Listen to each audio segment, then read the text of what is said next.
Doug's Comedy Workout. I grew up in Kansas. I'm the youngest of 4 children. I grew up around all kinds of people. I grew up around rich people, poor people, smart people, stupid people. I was one of the stupid people. I didn't do very well in school. The only reason I went to school was to get out of the trailer. How many times could I watch Bob Barker and The Price is Right and Password and Hollywood Squares? And how many times could I watch my mom look at me? And I know she was thinking, 3 was enough. I didn't do very well in school. I didn't graduate.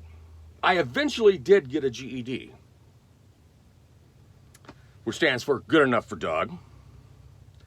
After that, I went to a few different colleges, went to truck driver training, and have been out on the road since about 1994. I see people out here talking on their phones, communicating on their phones with their friends and family and business acquaintances, and letting them know, assuring them that they're NLD, not like Doug. There's nothing wrong with Doug. I mean, not everybody can be like Doug. He's not a bad guy. I mean, you know, God don't make no trash. But there are exceptions. I'm too poor to move back to my hometown. I wouldn't have the money to live in a cool house, in the cool neighborhood, and drive a cool car. Someone would see me and they'd go, Doug! Yeah, Doug! Doug, get out of here with that crappy car. I'd probably work at McDonald's.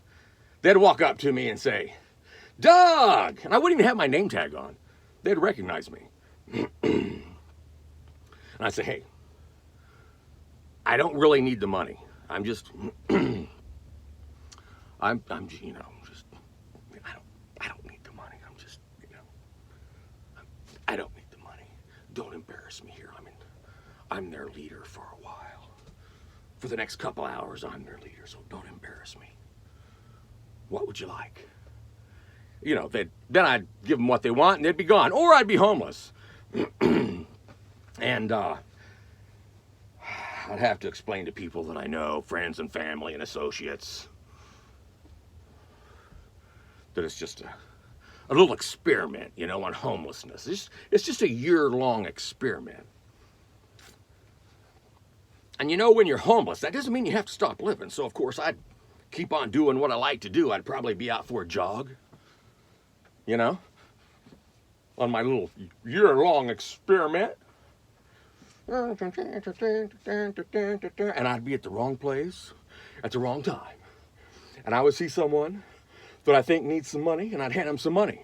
And then, boom, I'm arrested for soliciting prostitution. So then I have to explain to everybody, not only am I doing a homeless experiment,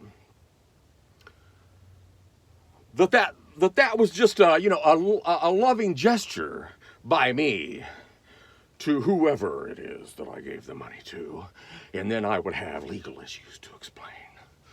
You know, so either I'm working at McDonald's, driving a crappy car, homeless, doing an experiment, and then I have legal issues to explain. So, yeah, I'm too poor to move back home.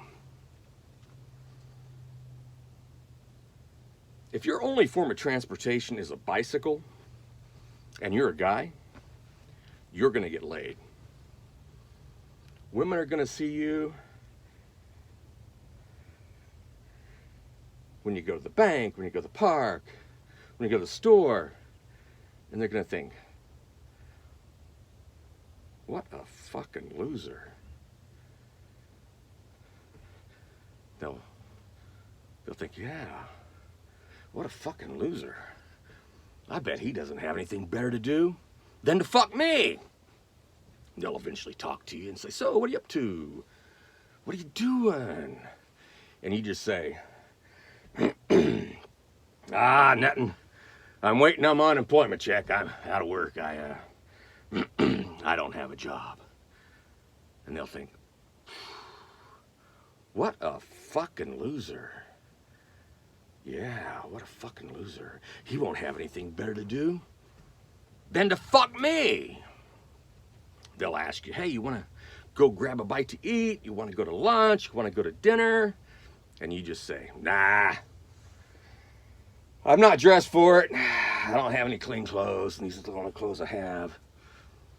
And they'll think, what a fucking loser.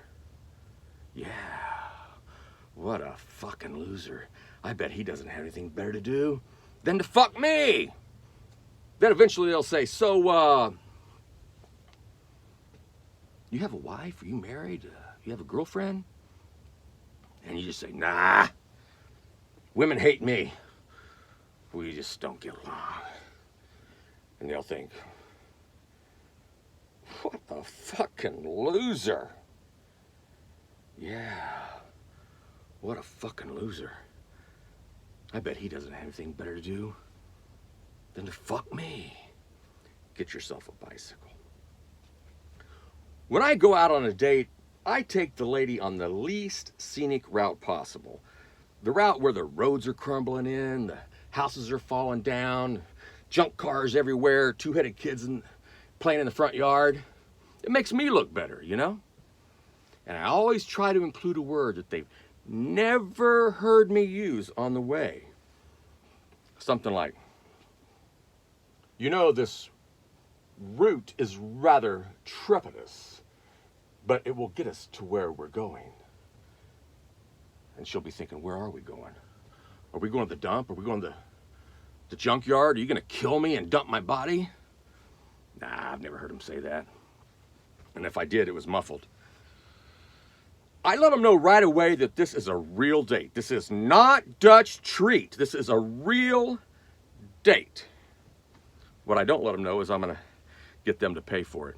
I try to get the sex out of the way before the meal. Who wants post-meal sex? I mean, I'll go eat after the sex, but I'm not gonna talk to you.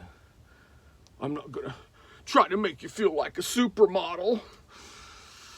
No, because after that, I'm just gonna be back on the internet looking for a new word on the way to get my free meal.